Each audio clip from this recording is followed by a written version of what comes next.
Monster Hunter Stories 3 is a turn-based RPG where you play as a rider who races and bonds with monsters instead of hunting them. It's the third game in the story's spin-off series, and honestly what makes it interesting is how different it feels from the main Monster Hunter games, while still keeping that monster collecting appeal. The game's whole premise is about finding and hatching monster eggs, then building relationships with these creatures, who then become your battle companions, called Monsties. A very quick look at the story first. You play as a princess from Asuria, caught between two countries heading toward war. Twin Rathalos are born from an egg, which matters because the species was thought to be extinct, and these twins have a marking connected to a civil war from 200 years back. So essentially the natural world is collapsing with species going extinct, and you're stuck in the middle of all this tension. The game's combat is turn-based with a rock, paper, scissors system. Every attack falls into one of three categories. Power beats technical, technical beats speed, and speed beats power. When you and an enemy target each other,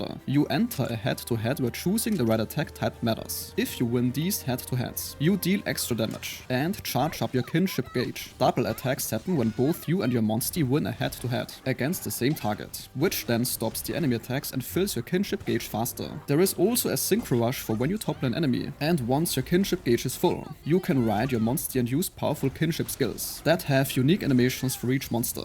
Taking a look at the actual egg hunting system, it is of course very central to everything. You explore monster dens to find eggs, and the quality varies from normal to highly potent ones that have a rainbow shine. When you hatch these eggs, you get new monsties to add to your party. There is actually a very decent amount of depth here, because of the gene system. You see each monstie has genes that determine their abilities, and later you unlock the right of channeling, which lets you move gene slots around, and even transfer genes between monsters. This means you can customize your team pretty heavily, like giving a monstie attack types it wouldn't normally have. Mutations are also a thing, which change monster appearances and add new traits. Winning battles gives you experience points to level up both your character and monsties. Plus you also collect monster materials that you use at a smithy to forge and upgrade weapons and armor. The monsties serve different purposes outside of combat too. For example, some can climb walls, others can dig through certain terrain, some swim, and flying types let you glide around. One thing that is kind of disappointing is there is no freeform flying, like in the previous game. Simply gliding, which feels a bit like a step back.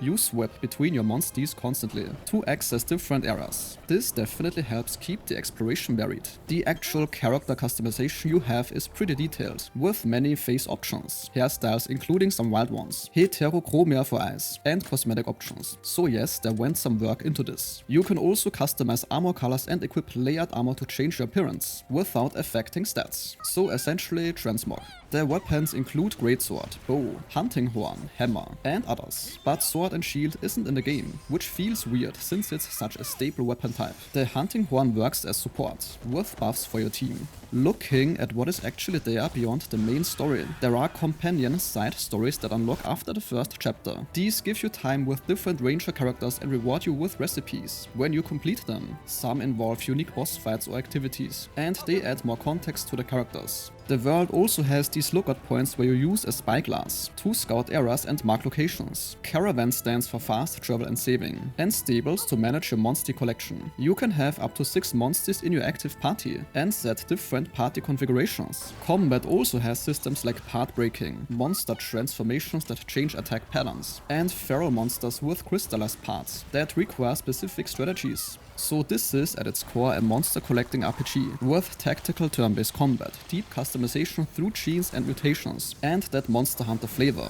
in terms of monster designs and world building. The game has enough content integrated to keep you busy for 40 plus hours, and probably way more if you're into collecting and optimizing your team. The performance seems solid across all platforms as well. The couple missing features like freeform flying and sword and shield are annoying, but they don't ruin the experience at all. If you enjoyed the previous Stories games, or just want something different from the usual Monster Hunter formula, then this one delivers. And this sentence concludes today's video. If your time was respected, a like or comment is very much appreciated.